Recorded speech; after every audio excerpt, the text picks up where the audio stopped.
challenge, and a challenge is something to be overcome.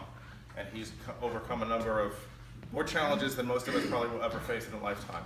The only one I'm going to focus on with Justin is learning to read, which you did starting at what age, Justin? Probably 33. Okay, and we all know how much, not only how well Justin has learned to read, but how well he retains what he read. He's a walking encyclopedia. Tonight, Jeff Lewis is going to be evaluating Justin. Can you share his objectives, please?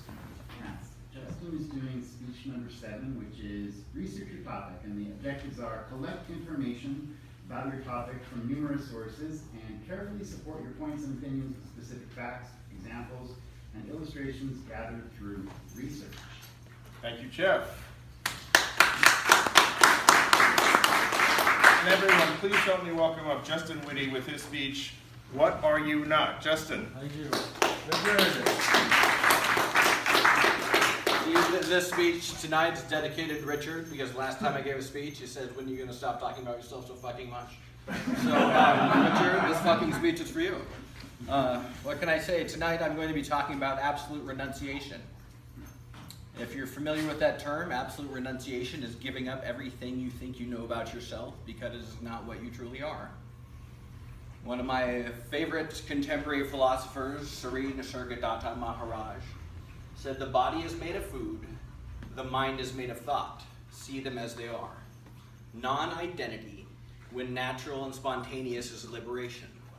You need not know what you are, enough to know what you are not. What you are, you will never know, for every realization gives new dimensions to conquer.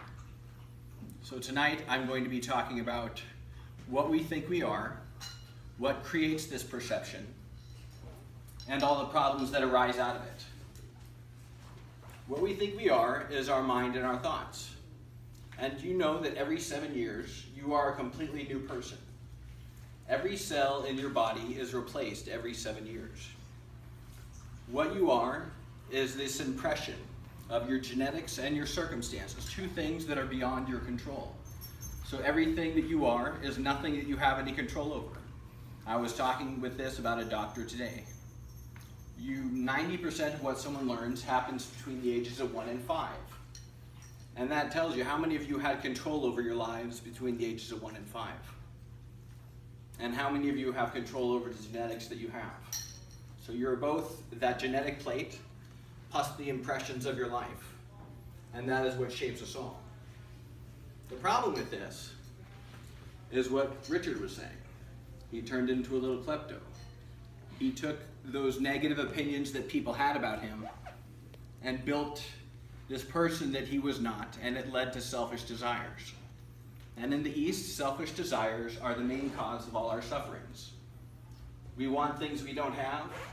We're willing to take it. We seek pleasure and avoid pain at any given moment. And it's called psychological determinism.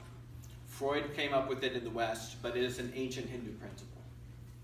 One thing I can say is that I myself has been so consumed with myself, and I always want recognition from other people. And I think that's what every Toastmaster wants. They want that trophy at the end of the night. So I am truly no more different than any of you here. And that's what I'm saying, is we judge ourselves on these superficial differences that we have no control over. And does anyone know what the one thing about you that does not change? My name. Depends what people think of you. But I'd say the one thing about us that never changes is our consciousness that we witness. And that is the only thing I take ourselves to truly be. We are just that which watches. Can anyone prove that I'm standing here? How does anyone know that you are not a homeless person walking out the street right now imagining all this? It's just a relative understanding that we all have that we take as true. We judge ourselves on these impressions and these circumstances that truly mean nothing, but the one thing about us that never changes. And that leads to all kinds of conflict. We take ourselves as needing to be more important than others. We take ourselves as someone who wants to run the country. And if you think there's two political parties in this country right now, well, probably I'd say three, two in the Republican and one in the Democrat.